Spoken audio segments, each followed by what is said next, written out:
പാർലമെന്റിൽ പ്രതിപക്ഷ അതിക്രമം പ്രതിപക്ഷ നേതാവ് രാഹുൽ മുതിർന്ന ബി.ജെ.പി. എംപിമാരെ പിടിച്ചു തള്ളി. തലയ്ക്ക് പരിക്കേറ്റ പ്രതാപ് സിംഗ് സാരംഗിയും മുകേഷ് രജ്പുത്തും ആശുപത്രിയിൽ ചികിത്സ തേടി.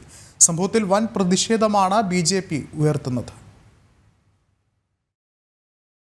കോൺഗ്രസ് അംബേദ്കർ വിരുദ്ധരെന്ന് ചൂണ്ടിക്കാട്ടി ബി.ജെ.പിയും അംബേദ്കറെ അമിത്ഷാ അപമാനിച്ചെന്നാരോപിച്ച് ഇന്ത്യ സഖ്യവും പാർലമെന്റ് വളപ്പിൽ പ്രതിഷേധം നടത്തി. ഇതിനിടയിലാണ് ലോക്സഭാ പ്രതിപക്ഷ നേതാവ് രാഹുൽ ഗാന്ധി പ്രകോപനം സൃഷ്ടിച്ചത്. ബി.ജെ.പി. അംഗങ്ങൾക്കിടയിലേക്ക് വന്ന രാഹുൽ മുതിർന്ന എംപിമാരെ പിടിച്ചുതള്ളി. ഒഡീഷയിൽ നിന്നുള്ള പ്രതാപ് സിംഗ് സാരംഗി, യുപിയിൽ നിന്നുള്ള മുകേഷ് രാജ്പുത് എന്നിവർ നിലത്ത് വീണ് തലയ്ക്ക് പരിക്കേറ്റു.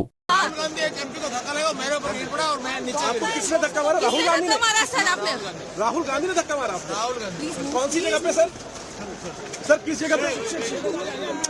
सर किस जगह पे? किस जगह पे? सीधी के ऊपर में। Excuse me, I have hand on his injury. और राहुल गांधी ने आकर के एमपी को धक्का लगाया, वो मेरे ऊपर गिर पड़ा और मैं ഗുരുതരമായി പരിക്കേറ്റ രണ്ട് എംപിമാരെയും ഡൽഹി RML ആശുപത്രിയിൽ പ്രവേശിപ്പിച്ചു. പ്രധാനമന്ത്രി നരേന്ദ്രമോദി ഇരുവരെയും ഫോണിൽ വിളിച്ചു. ബി.ജെ.പി. നേതാക്കളായ അനുരാഗ് ഠാക്കൂർ, ബാൻസൂരി സ്വരാജ് എന്നിവർ പാർലമെന്റ് സ്ട്രീറ്റ് പോലീസ് സ്റ്റേഷനിൽ രാഹുലിനെതിരെ പരാതി നൽകി.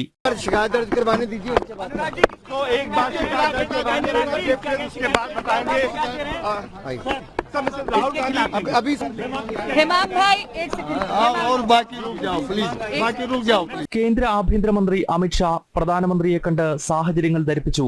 പാർലമെന്റിന്റെ ഇരുസഭകളും പ്രക്ഷുബ്ധമായതിനെ തുടർന്ന് നാളത്തേക്ക് പിരിഞ്ഞു. ജനം, ഡൽഹി.